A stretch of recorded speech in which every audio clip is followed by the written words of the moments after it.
So if I could just get on my soapbox here for a second. Now, I realize my channel is very small. I have a small audience, not a lot of subscribers, and not a lot of views. And some of the internet trolls love to give me a hard time about that. Not very many, but those that just happen upon my channel, or I make comments on other people's channels and they see how small the audience is, they love to give me a hard time. But you know, that's all right. I realize it's still growing. I sometimes do feel like the Monsignor in Sister Act when he's at the beginning of the movie preaching to a very small crowd, a very small audience within his congregation. However, for those of you that have seen the movie, you know what happens. Sister Mary Klairmont comes. She generates some support for the parish within the community, and all of a sudden, Monsignor's preaching to a full church. Now, what I need from you in my small audience is I need you to be my Sister Mary Klairmont. I need you to go out and pass my videos along to anyone who you think would be interested in the type of content I provide. I do a lot of travel-related videos, visiting museums and roadside attractions. Just recently posted a video about Route 66 in central Illinois. So if you know of anybody that can have an interest in this type of content, please, like I said, be my Sister Mary Klairmont. But in the meantime, I'll just continue to preach to the O ye few. O ye few. Let's get started.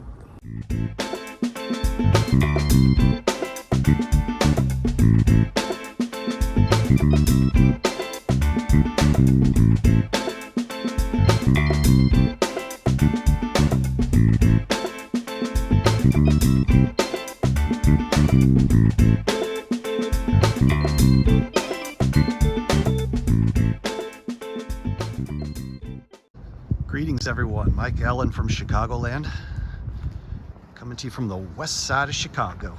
I'm from the west side of Chicago, here on vacation. Those of you that have seen National Lampoon Vacation will catch that movie reference. But today I'm coming to you from Klairmont Kollections. This is a car collection place.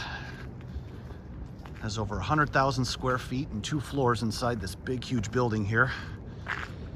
And we're gonna head inside and check this place out. Please come and join me. Oh, and before I forget, since we're heading inside, let's get dressed for the occasion.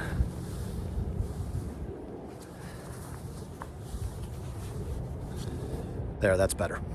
In case any of you are wondering why I wasn't wearing my mask, the lady at the front counter told me that I don't need to put it on unless I come across any other patrons.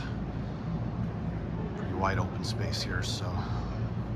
And I just recently had my booster shot, so I think I'll be okay. So as I mentioned at the beginning of my video, I'm at Klairmont Kollections here on the west side of Chicago. The place was started by a man named Larry Klairmont, who was a real estate investor around these neck of the woods. And he started this not-for-profit car museum on this 100,000 square foot former warehouse. It's got over 300 cars here. And I thought maybe I'd take a Sunday here and take a look around and bring you all along with me. So let's do that. At the front counter also told me that Larry Klairmont just died in May at the age of 93. So she said that they're hoping to keep this place open. So I'll put a link in the description below if you ever want to come make a visit. Oh my God, that looks like a Tucker. Is this a Tucker? I don't know. Holy smokes, it is a Tucker. I have never seen one of these in person. I've read about them. For those of you that don't know, Preston Tucker was a car manufacturer from the 1940s, and he developed a lot of safety features that became pretty common in cars today. There was a movie made about his life, Tucker, the Man in His Dream, where Jeff Bridges played Preston Tucker. The reason I spotted it right away is because it had the central headlight here. They're also the first cars to have seat belts, but I didn't see any inside this one. This is so cool. Getting Getting to see a Tucker for the first time in person. Wow, amazing. There's a picture of the Tucker 48. Now, according to the movie, when I saw it as a kid, there were only 50 of these made. There's some models of the car. I remember the prototype that he builds was red. Looked very similar to this. Yeah, one of the things about the Tucker was that the trunk was in the front and the engine was in the back.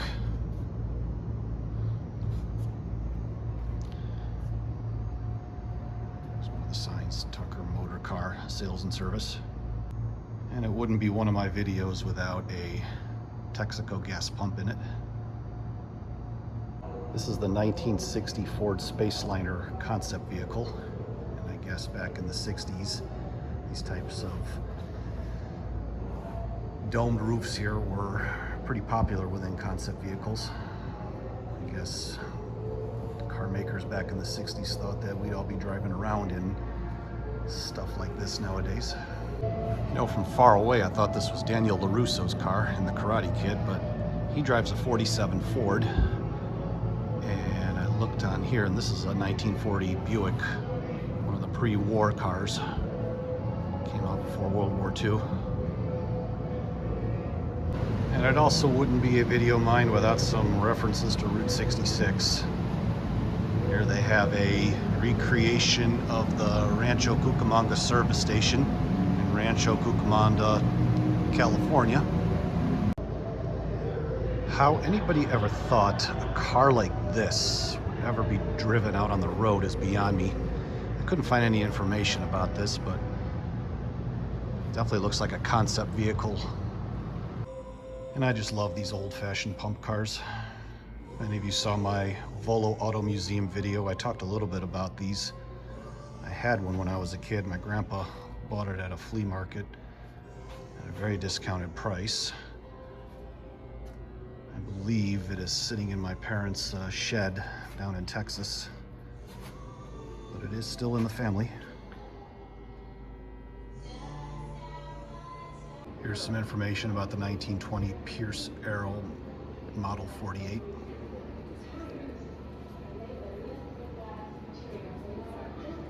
Which was meticulously prepared and plated in 23 karat gold.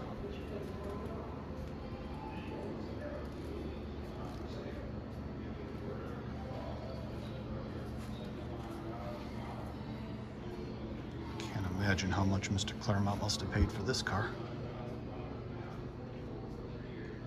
Because it is a very nice looking vehicle. And it looks like Mr. Klairmont bought a vehicle that was owned by Shaq himself, the 2000 Zimmer Golden Spirit. Here it is. This is the 1952 Cadillac Series 75 Durham limo. Only one ever made, and it was believed to have been used by Dwight D. Eisenhower, former general and president of the United States. So Mr. Klairmont was a military veteran, so I know he's got some military collection here, and this is one of them. So this car by Lexus was used in the movie Minority Report. Tom Cruise, directed by Steven Spielberg. Spielberg needed a futuristic looking vehicle, and he approached Lexus about it, and this is what they came up with. Now, my father still does not own a Corvette, so if any of you would like to donate to that cause, please feel free. Here's a car that some people might recognize from the 1960s Batman TV show. I was just reading here that this is a replica, but it is street legal, and it does have fire that shoots out of the back of the vehicle.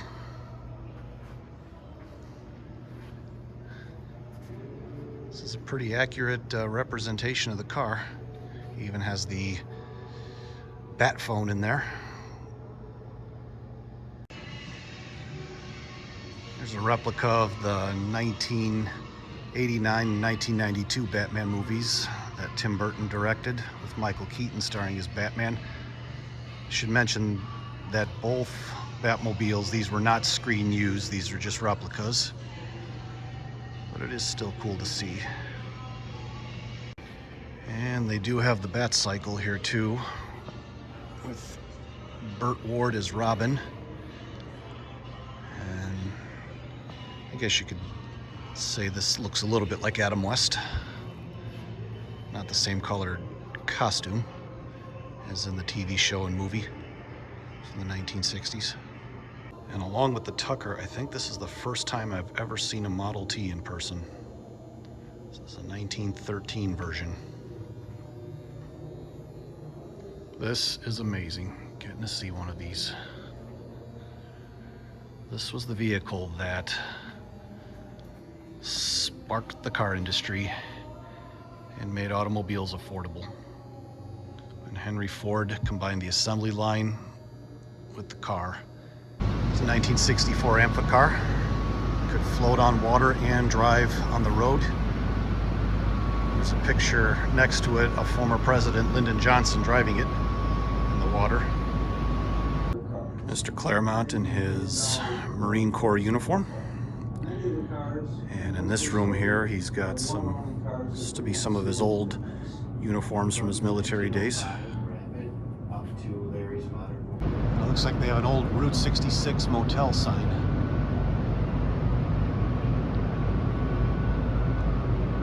So this one here has been restored. It's a flying vehicle, 2011 Avid Magnum roadside aircraft. Now I keep waiting for flying cars to evolve in a technological sense so that they don't really look like this, but more futuristic. I'm not sure that concept will ever take off though. This is really cool here. This is called the Golden Sahara 2, built in 1958. It's a concept vehicle, electric operated. Inside the interior here, it had looks like a TV screen. Definitely a car way ahead of its time.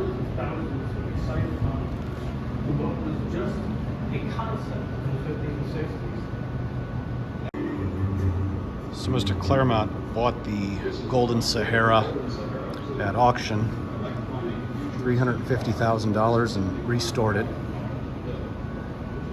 That's the beauty of this museum, is just, I'm seeing a lot of cars that are very rare and you don't find in other car museums. So really enjoying this journey so far. Heading up to the second floor now.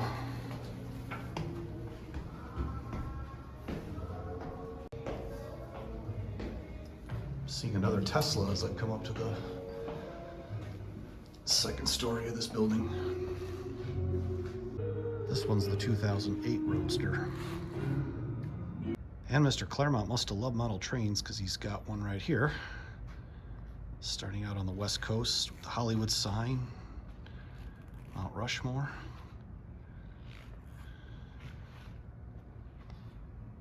Kind of takes you across America here. Assuming that's a representation of the Rocky Mountains.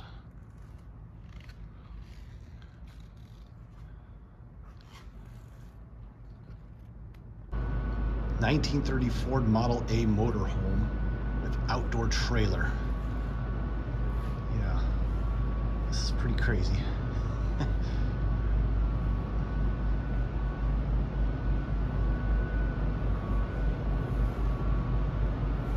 This must be the outhouse here. Sure is.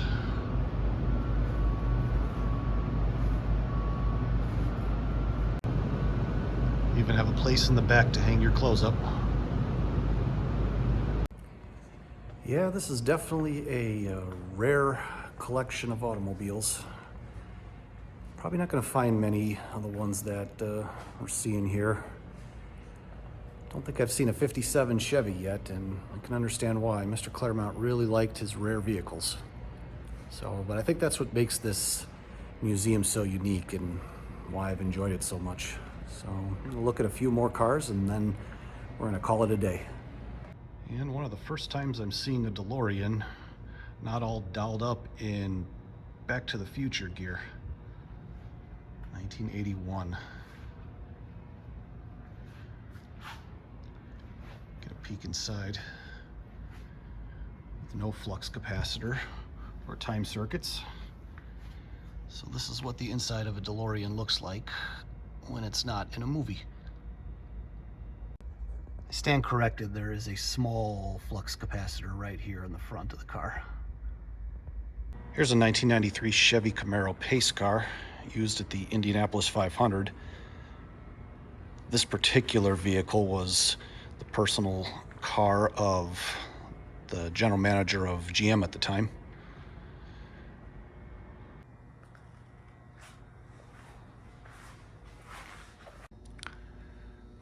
'06 American Tourist. And this one has the hatchback on it, way in the back here.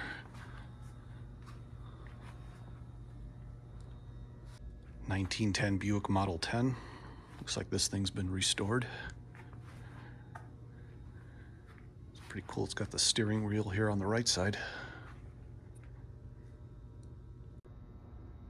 And the 1931 Ford Model A, the successor to the Model T, which the first one was built in 1927. Again, this is a 1931 version. And the 1914 Model T.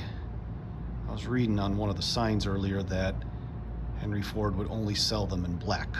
So for several years, that was the only color you can get the Model T in. Look inside at the interior.